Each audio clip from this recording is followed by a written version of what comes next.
Well, hello, my friends. Welcome to Endless Lives. I'm Brother Charles. And it's a beautiful day in the neighborhood. Yes, we have another fantastic topic for discussion today. But before we do that, let me say this: you're worthy, you're blessed, and you are a creator. That's right. You're worthy, you're blessed, and you are a creator. That's right. And again, welcome to Enrich Life. Well, this program is about you. It's about you because when you get better, everything else gets better. Your world gets better. Your friends get better. Your life gets better when you get better. And this program is about you. Again, welcome to Enrich Life, where we have fantastic topics where we build our discussions on biblical principles and biblical. We have a biblical foundation, and that's what we uh, have our topics on. But before we do that, before we get into our discussion this evening, let me say this. If today is the day that you came upon the planet, let me say happy birthday to you. That's right, happy birthday to you, because this is the day that you came upon the planet. And happy birthday to you. Why? Because you're worthy, you're blessed, and you are a creator. That's right, you are somebody. Again, welcome to Enriched Life. Now, we have another fantastic topic. Our topic for today, our topic that we're going to discuss this evening is one that's very intriguing because we all experience it at some particular point in time in our lives, but this is something that we can all agree, we can all be familiar with, and that, my friend, the topic is what's in your house? What's in your house? That's right. What's in your house? In our scripture that we're going to be using as our foundation comes out of Revelation, the third chapter and 20th verse, where Jesus says, "Behold, I stand at the door and knock. If any man hear my voice, and let me in. I will come in and sup with him. Behold, I stand at the door and now let me read that to you so we can get this thing squared away on the right track. He says, Behold, I stand at the door and knock. If any man hear my voice and open the door, I will come in to him and will sup with him, and he with me." This is very intriguing. This is a very fascinating piece of scripture here. He says, "If any man hear my voice and open the door, I will come in and sup with him, and he with me." Very intriguing, isn't it? He says, "I stand at the door and knock." He doesn't force his way in, and yet and still, he says, "Behold, I stand at the door and knock." Very intriguing, isn't it? Because first, you have to invite him in. He doesn't force his way in. He says, "But if you hear me," here's the condition: you have to first hear him knocking. There's a scripture that says, "Many are called, but few are chosen." Why? Because they didn't hear him. They didn't hear him knocking. Has he knocked at your door? Is he at your house knocking? Well, I don't know. I wouldn't know Jesus if he came by my house. No, I have no idea. Well, he's not talking from a physical standpoint of view, my friend. He's not dealing with the physical here. We're talking about your conscience. Your house is your conscience. That's right. Your house is your conscience, my friend. That's where where you live. Your consciousness is what you're aware of, what you think, what you do, what's in the field of consciousness. What's in your conscience, my friend? Your house. What's in your house? Your house is the field of consciousness. That's right. That's right. So he says, "Behold, I stand at the door and knock." In other words, what do you think about? What's in your conscience? What are you aware of? Some people aren't aware that Jesus is this. Some people don't even believe that Jesus is this. So now we have this concept here. He says, "I'm knocking at your door. I want to come in." Well, what happens if we invite Jesus into our house? Well, when you invite Jesus into your house, in other words, he's coming to the field of consciousness. When he comes in, you got a whole lot of fringe benefits coming along. What are some of those things? Well, one of the things is that you're going to be compassionate. That's right. He's going to bring compassion in. Not only is he going to bring compassion in, he's also going to bring forgiveness in. That's right. Forgiveness is going to come along. See, when Jesus comes, you get the whole 9 yards. You get the whole package. When you invite him in, that's what you get. You get compassion. You get forgiveness. You get long suffering. You get joy. You get patience. You get gratitude. Get generosity. You get so many good things when you invite Jesus into your house. Now, there's a scripture that says he will not dwell in an unclean temple. Your temple is your body. Your body. Keep your body up. Keep your body up. Your house is your conscience. Keep your conscience clear. You know, a heavy conscience, a corrupt conscience is one that's going to trouble you. See, yeah, have you not known individuals who have something gets on their conscience and they can't function right? They have this thing that they end up, he's guilty, he's done something, he doesn't want to do it, but it's on his conscience and he can't function. Why? Because he has a guilty conscience. So he says, I will come into your house. In order for that to remove that guilt from your conscience, you have to what? Confess. You have to confess whatever it is. And the beautiful thing about that is that he says, I will forgive you. That's right.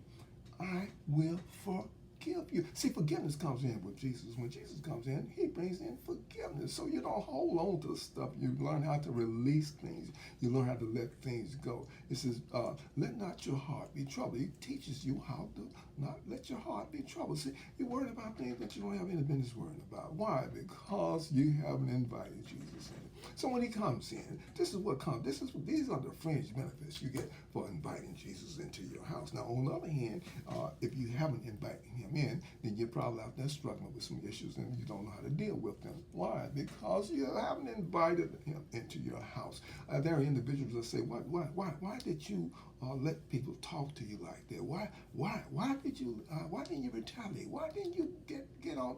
I gave him a piece of my mind. And then he goes on to say, the scripture says over in Romans, it says, vengeance is mine, says the Lord, I will repay. You know what? When you walk in newness, you don't let the things get next to you that you did at first. And this makes a big, huge difference between individuals that know who they are and those who don't know who they are. So a person would say, what causes you to react like that? What causes you not to retaliate? What causes you not to get angry and upset all that? What is it that causes this in your life? And then you just look and say, Christ in me.